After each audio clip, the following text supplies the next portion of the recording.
Good morning दोस्तों। आज हम आपको सिखाने वाले हैं एम एस वर्ड के अंदर फ़ॉन्ट का उपयोग। तो दोस्तों, एम एस वर्ड के अंदर हम लोग फ़ॉन्ट का उपयोग करने से पहले हमको ये जानकारी होना चाहिए कि एम एस वर्ड को हम लोग खोलते कैसे हैं। ठीक है, अगर ये चीज़ आपको पता नहीं है तो मैं आपको एम एस वर्ड को खोल कर दिखाऊँगा और उसके अंदर फ़ॉन्ट का इस्तेमाल हम लोग कैसे करते हैं ये भी बताऊंगा। तो दोस्तों, सबसे पहले हम लोग एम एस वर्ड को खोलने के लिए अपने कीबोर्ड से विंडोज़ प्लस आर को प्रेस करेंगे। जैसे ही हम लोग विंडोज़ प्लस आर प्रेस करते हैं तो देख सकते हैं आप, यहाँ पर एक रन का ऑप्शन खुल के आता है। ठीक है, यहाँ से हम किसी भी प्रोग्राम को रन करा सकते हैं। तो जैसे मान के चलिए, एम एस वर्ड को खोलने के लिए आपको यहाँ पर विन वर्ड लिखना होगा, जो कि मेरा पहले से लिखा हुआ है। आप अपना अनुसार अपना लिखिएगा। ठीक है, उसके बाद यहाँ से हम लोग ओके कर देंगे। जैसे ही हम लोग ओके करेंगे, इस तरीके से इंटरफेस एक खुल के आता है। अब यहाँ पे आप देख सकते हैं कि आपके पास बहुत सारे पेज का ऑप्शन देता है। आप किसी भी पेज को यहाँ से लेकर और इस पेज को एम एस वर्ड में इंसर्ट करा के इसमें जो भी एडिटिंग करना है आप अपना अच्छे से एडिटिंग कर सकते हैं। लेकिन अभी हम लोग स्टार्टिंग कर रहे हैं, तो हम लोग पहले जाते हैं ब्लैंक पेज पर और यहाँ से हम लोग देख सकते हैं कि एम एस वर्ड पूरी तरीके से हम लोग के सामने खुल कर आ गया। अब हम लोग होम मेनू के अंदर इस फ़ॉन्ट का उपयोग करेंगे। एक एक करके सभी फीचर के बारे में जानेंगे कि फ़ॉन्ट का इस्तेमाल जो है क्यों किया जाता है और कैसे किया जाता है। तो सबसे पहले हमको यहाँ पे कुछ पैराग्राफ लिखने होते हैं। ठीक है, तो पैराग्राफ हमको लिखने के लिए यहाँ पर हम लोग एक फार्मूला का उपयोग कर सकते हैं, बराबर RAND कोस्ट ओपन और क्लोज को यहाँ पर क्लिक करके और यहाँ पर इंटर कर देना है। तो आप देख सकते हैं कि हम लोग को कुछ पैराग्राफ मिल गया फ़ॉन्ट का उपयोग करने के लिए।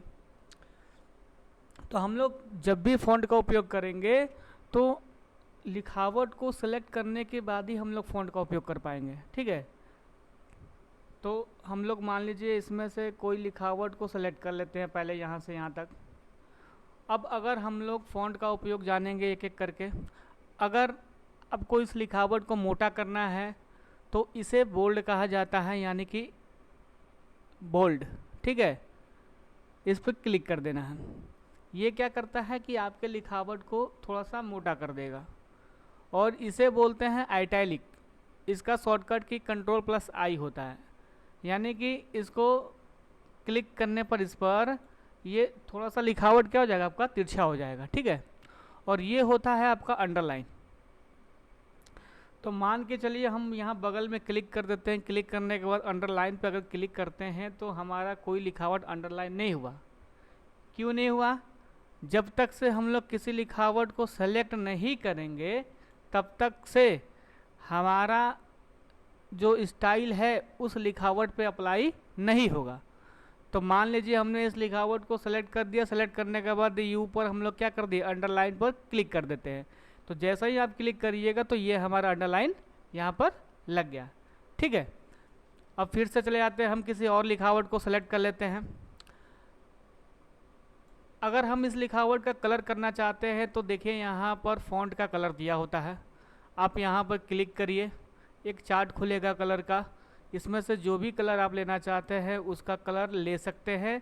और अगर आपको फिर से बोल्ड करना है इस लिखावट को तो फिर आपको यहाँ पर क्लिक करना होगा। आपका लिखावट क्या हो जाएगा, यहाँ से बोल्ड हो जाएगा। और अभी फ़िलहाल हम चाहते हैं कि इस लिखावट को सेलेक्ट करके हाईलाइट कर देते हैं, मतलब उसे चिन्हित करना चाहते हैं। तो हम लोग यहाँ से क्लिक करके उस लिखावट को क्या कर दिए, यहाँ से हाईलाइट कर दिए। मतलब हमने वहाँ से यहाँ तक लिखावट को एक चिन्हित कर दिया। ठीक है, उसके बाद हम लोग आते हैं किसी और लिखावट को सिलेक्ट कर लेते हैं। और चले जाते हैं फ़ॉन्ट स्टाइल में। अब यहाँ से बहुत सारा स्टाइल है, आप अपने लिखावट को कैसा हिंदी इंग्लिश में कैसे करना चाहते हैं, तो आप यहाँ से अपने लिखावट के लिए कोई एक स्टाइल चुन लीजिए। हमने इस पर क्लिक कर दिया तो हमारा लिखावट इस तरीके से क्या हो गया, सेट हो गया। दूसरा बात, यहाँ से साइज दिया होता है। साइज आप कितना बड़ा अपने लिखावट का करना चाहते हैं वो आपको तय करना है। तो मान लीजिए हम इतना बड़ा अपना लिखावट यहाँ से सेट कर लिए। दूसरा, उसके बगल में अगर आप देखते हो तो आप अगर इस पर क्लिक करते जाइएगा तो आपका जो लिखावट है वो बड़ा होगा, और इस पर डाउन करिएगा तो आपका लिखावट जो है वो छोटा होगा। मतलब आप यहाँ से भी काम कर सकते हैं और इससे भी अपना साइज लिखावट का बढ़ा सकते हैं। अब बारी आता है कि यहाँ पे एक सेक्शन दिया है जिसमें आप अपने लिखावट का जो पहला लेटर है उसको बड़ा कर सकते हैं। अगर लिखावट कैपिटल में है तो उसे पूरी तरीके से स्मॉल में कर सकते हैं। अगर लिखावट स्मॉल में है तो उसे पूरी तरीके से कैपिटल में कर सकते हैं। और हम एक एक वर्ड का पहला लेटर जो है वो यहाँ बड़ा कर सकते हैं, और एक एक वर्ड का जो पहला लेटर है उसे छोटा कर सकते हैं।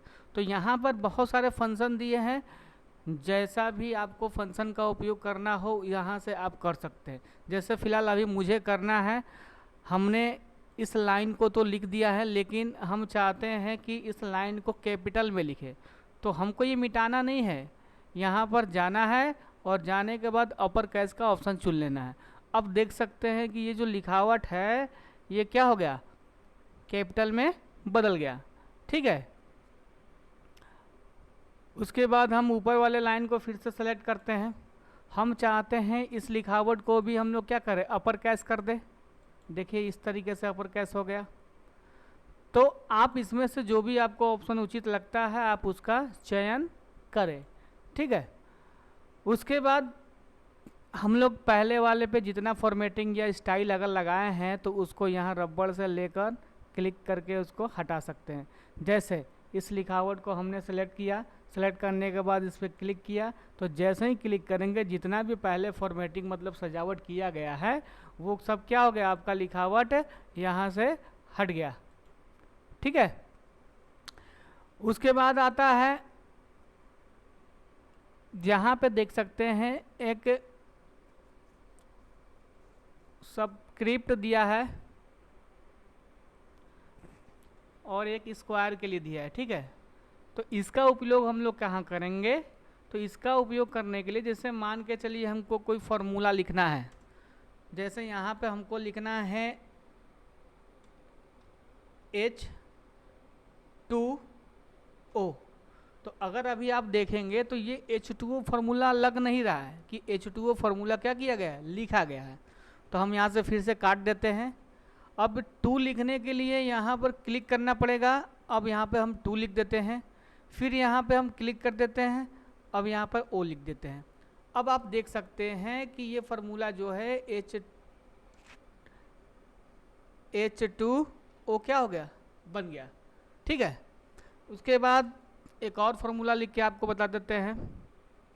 जैसे आपको यहाँ लिखना है A, स्क्वायर देने के लिए आपको यहाँ क्लिक करना पड़ेगा, फिर यहाँ क्लिक करके इसको हटा लेना है,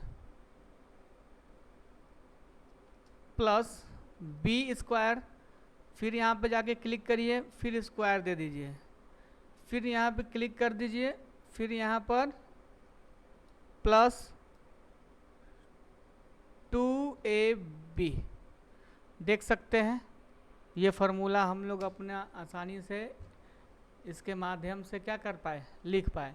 ठीक, और यहाँ पे एक क्या दिया है, यहाँ पे किसी भी चीज़ को सेलेक्ट करने के बाद अगर आप चाहते हैं कोई चिन्हित करना, कटिंग करना, तो आप यहाँ पे क्लिक करेंगे तो वो कुछ समय के लिए क्या क्या हो गया, चिन्हित हो गया, यानी कि यहाँ पर ये चीज़ कट हो गया। तो दोस्तों आज का वीडियो इतना ही, और हमारे चैनल को सब्सक्राइब, शेयर और लाइक करिए और बेल आइकॉन पर ज़रूर टिपिए जिससे हमारी आने वाली वीडियो आप तक ज़रूर पहुँचे। बहुत बहुत धन्यवाद।